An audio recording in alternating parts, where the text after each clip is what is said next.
Galera, a vida inteira eu ouvi que era fundamental estar na escola, na presença do professor para poder aprender. E é verdade, é muito difícil aprender fora da escola e sem a ajuda de um professor. Sendo assim, como a gente pode querer responsabilizar e punir os estudantes com uma reprovação depois de 2 anos de escola em pandemia?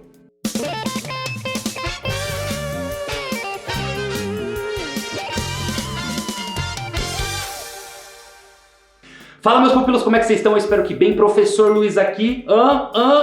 Ai, velho, eu tô muito feliz com isso aqui. Mas, infelizmente, a nossa abertura de temporada aqui não é um assunto legal.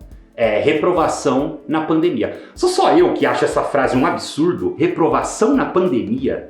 Meu Deus do céu, qual que é o sentido de responsabilizar o estudante pela baixa participação e pelo baixo desempenho depois de 2 anos de uma educação em pandemia? Gente, isso não tem sentido. Então, de cara, eu já começo dizendo, pode reprovar na pandemia? Não, não pode, gente. Só que aí vem, né? É o que eu sempre falo nas redes sociais pra vocês. Infelizmente, quando eu falo infelizmente, é triste pra mim, que sou professor também, que queria que fosse diferente.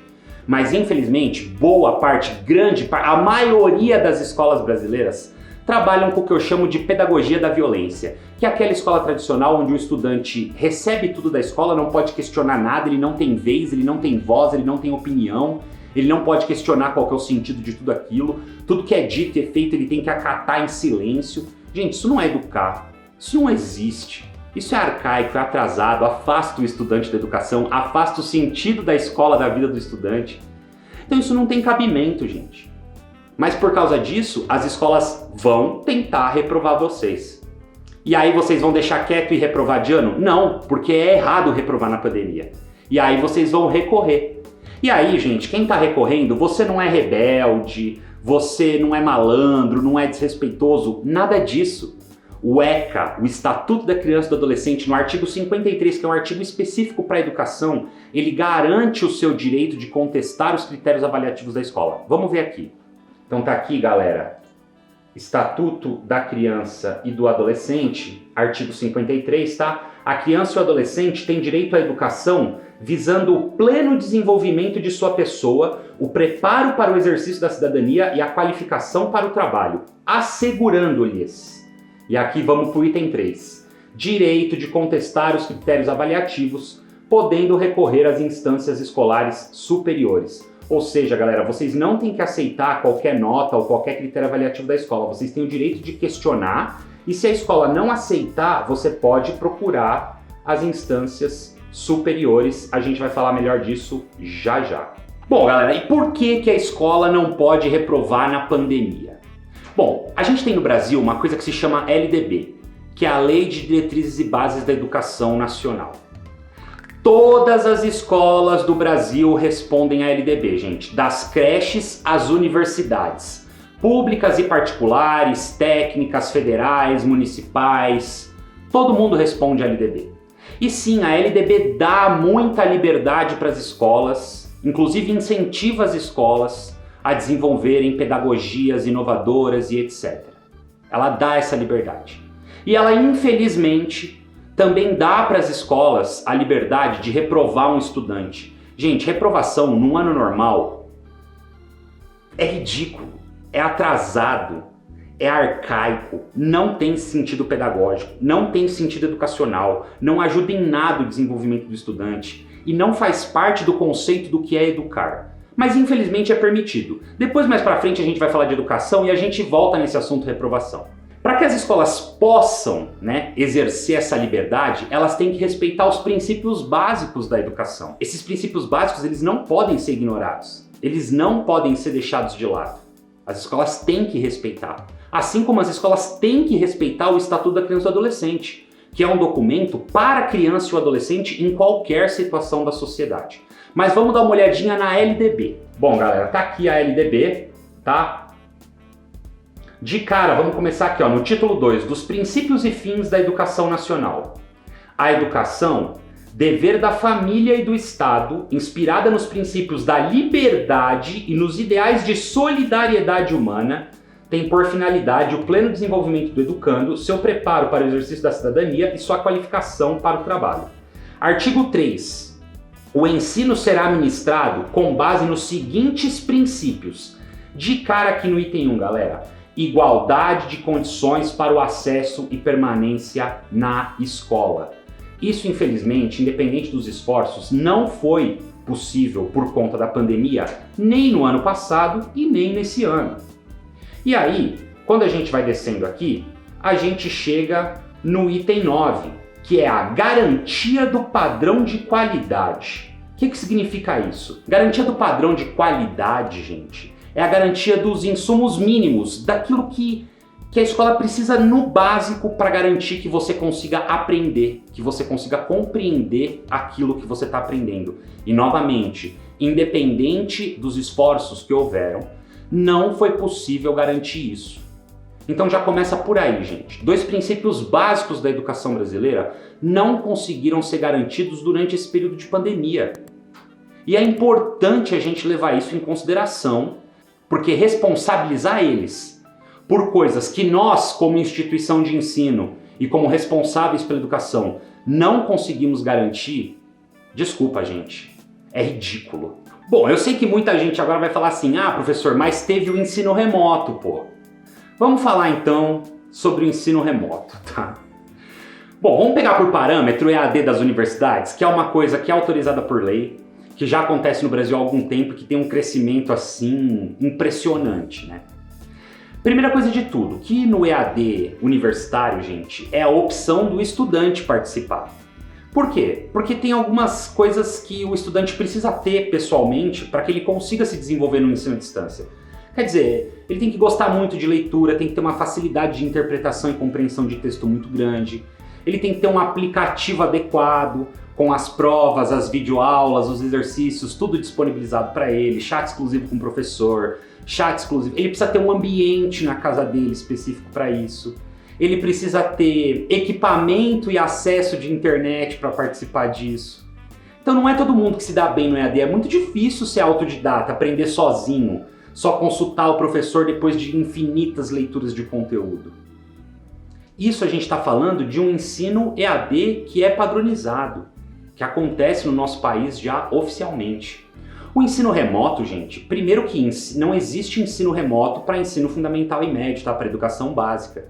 Então ele foi um ensino remoto emergencial, feito nunca, vamos pensar aqui, gente, em nenhum momento da história brasileira houve ensino remoto na educação básica. Nem treinamento para os professores fazerem isso e nem contextualização para os estudantes participarem disso. Pouquíssimas escolas particulares, assim, de uma elite inacessível para a maioria da população, já trabalhavam com esse sistema online apoiando as aulas presenciais. Mas do jeito que aconteceu, é inédito, gente. E aí, o que a gente precisaria de mínimo para garantir isso? Primeira coisa de tudo, galera, treinamento e remuneração adequada para os professores. Porque a metodologia para se trabalhar à distância é completamente diferente da metodologia que a gente trabalha em sala de aula. Segunda coisa, equipamento e acesso de internet garantido para todo mundo. Foram milhões de estudantes que nem sequer conseguiram acessar o ensino remoto. São milhões de estudantes que tiveram que pagar do próprio bolso equipamento e internet para tentar participar. Desculpa, gente, isso é ridículo. Isso é ridículo. Isso é completamente inaceitável. E aí a gente retoma ao Estatuto da Criança e do Adolescente e a LDB, quando fala da garantia do acesso e da permanência na escola. Se a gente está propondo ensino remoto, esse acesso, o equipamento e a internet para esse acesso, é evidentemente responsabilidade nossa. Diferente do que disse o atual ministro da Educação, que foi lá falar que o MEC não tem nada a ver com isso. Se o Ministério da Educação não tem nada a ver com isso, eu não sei quem tem, né? Eu não sei quem tem. Bom, o que mais? O aplicativo próprio, tá? Não é aplicativozinho que está sendo usado ali, a Deus dará. Não, é um aplicativo próprio, onde as videoaulas ficam gravadas, as videoaulas com os seus professores ficam gravadas. Onde você tem chat com os seus amigos para tirar dúvidas, fóruns para dúvidas e chat particular com o professor para não se expor na frente de todo mundo. Você tem acesso às provas e atividades, aos exercícios, você tem acesso a tudo. E você ainda tem de uma maneira especial, semanalmente, quinzenalmente, algo assim, um plantão de dúvidas, um chat ao vivo, onde você participa se quiser ou não, porque não existe essa obrigatoriedade de ficar sentado assistindo a aula ao vivo por horas. Muito menos obrigatoriedade de você ter que ligar a câmera para isso. Gente, isso é um absurdo. E a gente viu as escolas fazendo muito isso, dando desculpa que isso era para participação do aluno por engajamento. Gente, até quando a gente vai usar ameaças e punição como desculpa para engajar a participação do estudante? Será que a gente não percebe que isso só afasta a participação do estudante? Só gera nele uma repulsa pela escola e pela coisa de aprender e de descobrir? Ah, pelo amor de Deus, gente. Bom, século XXI, né? Pô, vamos acordar. Vamos pensar a educação diferente. Vamos parar de culpar e responsabilizar a participação do estudante, sendo que nem sequer a gente proporciona um ambiente legal de participação. Nem a gente que é professor vai feliz para a escola, gente. A gente sabe disso. E não é só por causa de salário e falta de reconhecimento, é o pacote completo. Então a gente precisa rever esses aspectos da educação, gente. A gente precisa cuidar disso. A gente precisa garantir essas coisas. Falando em garantir coisas, vamos continuar, porque tem mais coisa que precisava ser garantida e que não foi.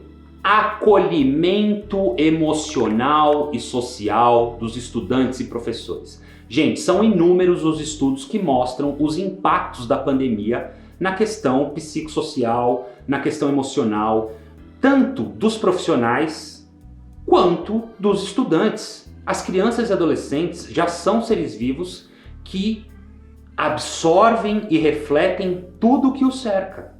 Essa construção humana já está acontecendo ali. Então esse acolhimento, gente, em nenhum momento foi levado em consideração. Pelo contrário, foram questões ignoradas, que não foram colocadas no papel, que não foram levadas em consideração. Isso é um fato, gente. As crianças perdendo familiares, as crianças com medo da Covid e simplesmente sendo ignoradas, porque a gente não teve um trabalho desse dentro das escolas. Então quer dizer, além da gente não garantir o que está na lei, que é o acesso e a qualidade, a gente ainda não garantiu o mínimo para que essas crianças tivessem a possibilidade de tentar aprender.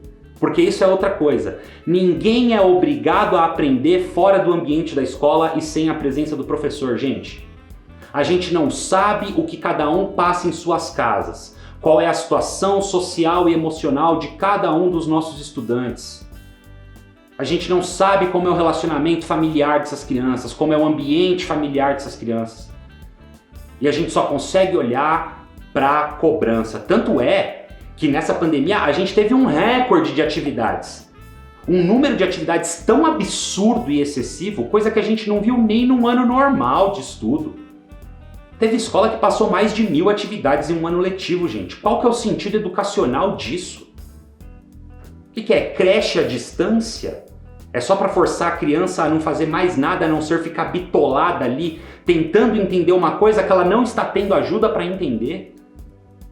E de novo, ninguém é obrigado a aprender fora do ambiente escolar. Por isso, galera, tipo assim, se sua escola deu tudo, vamos supor que sua escola remunerou os professores, preparou eles, deu aplicativo, deu internet, deu tudo. Você não tem que se sentir culpado e mal pelas dificuldades que você está enfrentando. Seja de participação ou seja de compreensão. Porque nunca na nossa história a gente teve ensino fora da escola. Porque nunca na nossa escola, aliás, nunca em nenhum sistema do mundo escolar, um estudante é obrigado a participar de uma aula que não seja presencial com o professor ali. Eu acho que não é uma grande revolução não reprovar essas crianças, pelo contrário, é não responsabilizá-los por um problema, por uma dificuldade que não foi deles. Aí tem muita gente que vai falar assim, né? Ah, professor, mas vai passar todo mundo sem saber nada? Gente, pelo amor de Deus, não se trata de passar todo mundo sem fazer nada. Se trata de não responsabilizar o estudante por uma dificuldade que especificamente durante a pandemia não foi dele. É também nosso dever de escola, de instituição da educação, promover no fim da pandemia, com todo mundo de volta nas escolas, uma recuperação e um reforço adequado. É evidente que para isso, galera, não tenham dúvidas, vai ter que rever conteúdo. Porque senão vai ficar exaustivo para os professores e nada proveitoso para os estudantes. Mas isso é uma outra discussão, é um outro problema que a gente tem que pensar. Bom, vamos lá. Para você estudante que também pensa assim, ah, professor, mas eu fiz, e aí quem não fez também vai passar, que sacanagem comigo. Gente, pelo amor de Deus, primeiro que a gente é ensinado a ter esse pensamento egoísta e meritocrata, sabe? Que é um negócio que não existe, gente. Pô, se você conseguiu fazer, se você teve acesso, teve facilidade de compreensão, conseguiu participar, ótimo. Isso vai ser maravilhoso para você. Você não precisa ficar com raiva do João porque ele não conseguiu e vai passar. O João vai ter uma recuperação depois para ele. Coisa que para você vai ser muito mais tranquilo porque você conseguiu fazer, gente.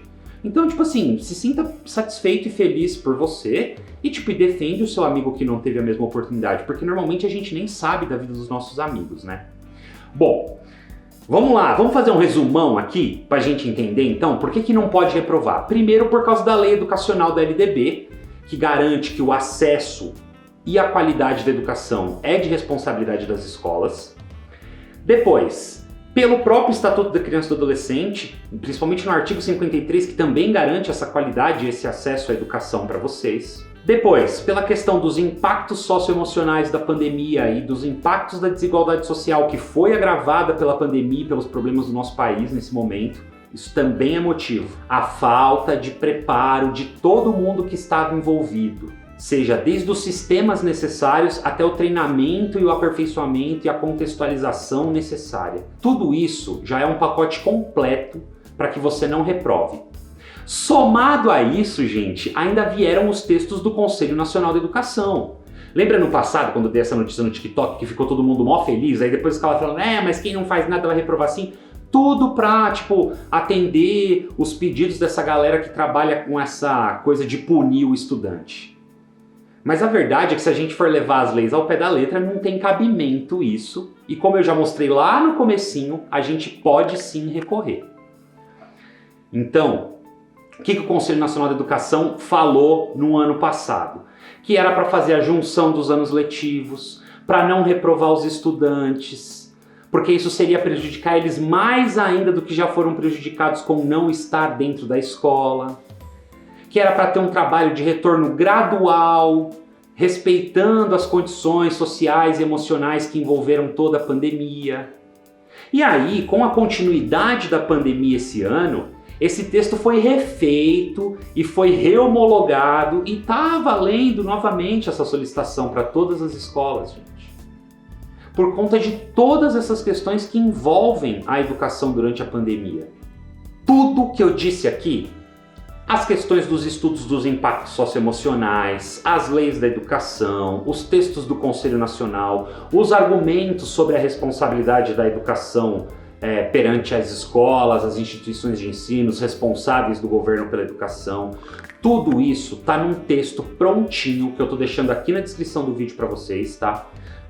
Tá pronto. Você pode abrir um parágrafo ali no texto colocando as suas justificativas. Por exemplo, eu tive problemas de ansiedade e depressão, eu não consegui acesso, eu não consegui equipamento, eu não consegui compreender o conteúdo, eu tive problemas com a Covid na minha família, eu não tenho ambiente. Qualquer justificativa que você tenha pela situação que você passou, inclusive se você tiver laudo médico de alguma situação emocional, TDAH, qualquer coisa desse tipo, tudo isso você adiciona a esse texto e você vai solicitar a revisão dos critérios avaliativos junto à coordenação da sua escola.